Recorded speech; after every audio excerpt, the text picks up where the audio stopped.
Hello, we'll get back to this point here. So the cellulose pad on the test strip is covered by a layer of cellulose acetate, which is permeable to glucose molecules but not to larger molecules. Suggest why the layer of cellulose acetate is present. So we should know that there is this test strips, right, covered by a layer of cellulose acetate. So there is cellulose acetate, okay, covering covering the cellular pad in this one. Maybe I should just select this region so you cannot be confused of what I'm talking about. Okay, maybe I should just keep it over here, and I should expand it a bit so you can understand what's going on. So this is the cellular pad I'm talking about. So it's this cellular pad is covered by this cellulose acetate. Why is it covered by cellulose acetate?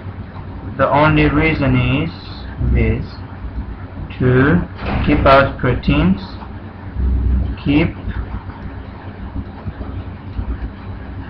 you should know that this is a semi-permeable membrane, or we can say a membrane. Okay, let me just keep let me give our normal. Okay, it allows is a membrane. Okay, it's like a membrane that allows only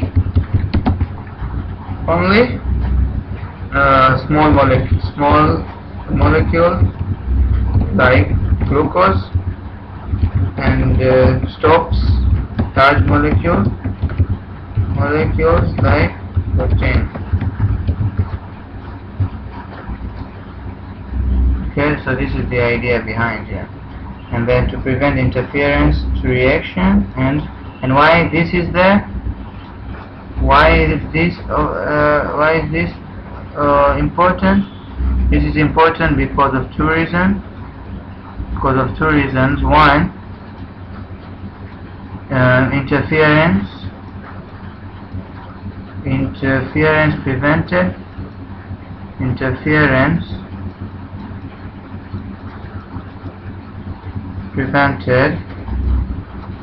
And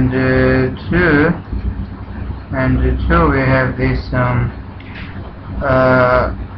prevent loss of chromogen loss.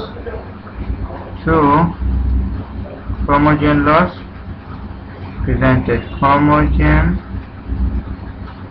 Chromogen loss prevented. Okay, prevented. Okay, so if this two takes place, means what? Means reaction continues. Reaction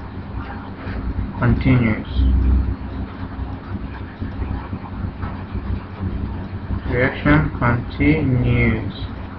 So hope that was clear. Now we'll go to the next question.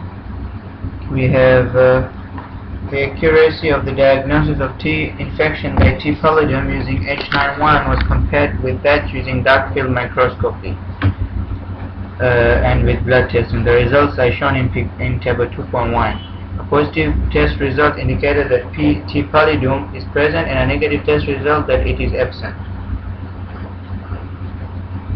With reference to table 2.1, compare the accuracy of diagnosis of the presence of T. pallidum using different tests. I think this one, I have done this question already. The only part, this is the part of the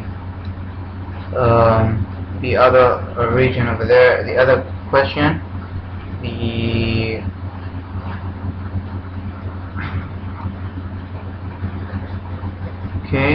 diagnosis part, the monoclonal antibody part. Okay.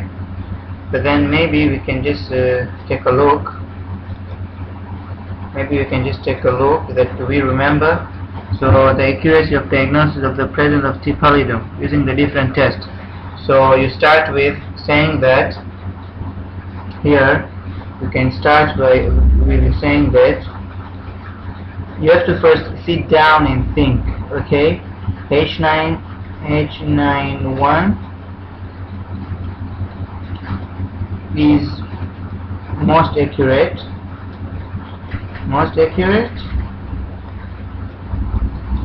okay, and 2, you should write that the this one, the second one here, this is this dark field and blood test, you should write dark field and blood test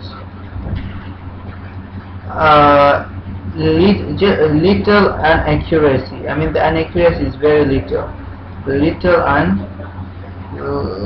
difference. Okay, there is no much difference. Little difference means this is the results here, and the ones the ones we got before, there's just little. The maximum is 3. The difference of 3 is like very small. Okay, so the tests are reliable.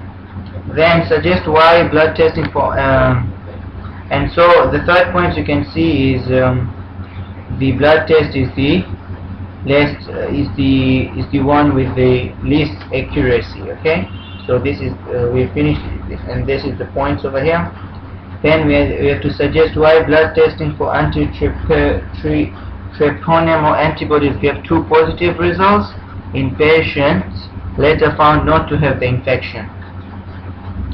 So suggest why blood testing for anti-treponema antibodies gave 2 results in patients later found not to have the infection. So we have the patients had so why 2 positive results, patient later found to have no infection? Why do we get this result? Is it because this is unreliable? No, that's not the case. Here they say had infection before, antibodies already present. Antibodies have antibodies to other trypanosomes that share antigen with T pallidum. So here you have to give our reason. Okay, and a possible reason is that other trypanosome can share an antigen with T pallidum. Okay, so so actually this antigen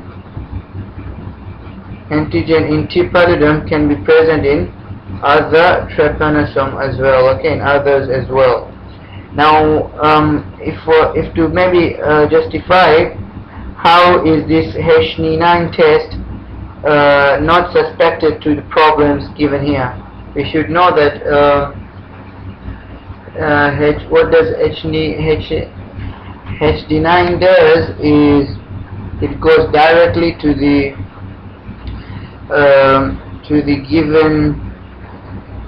T pallidum and makes it shine and all that. Okay, so this one is more accurate compared to blood test, because blood test will even tell us the ones which are alike the T pallidum, that they are T pallidum, but rather there will be something else.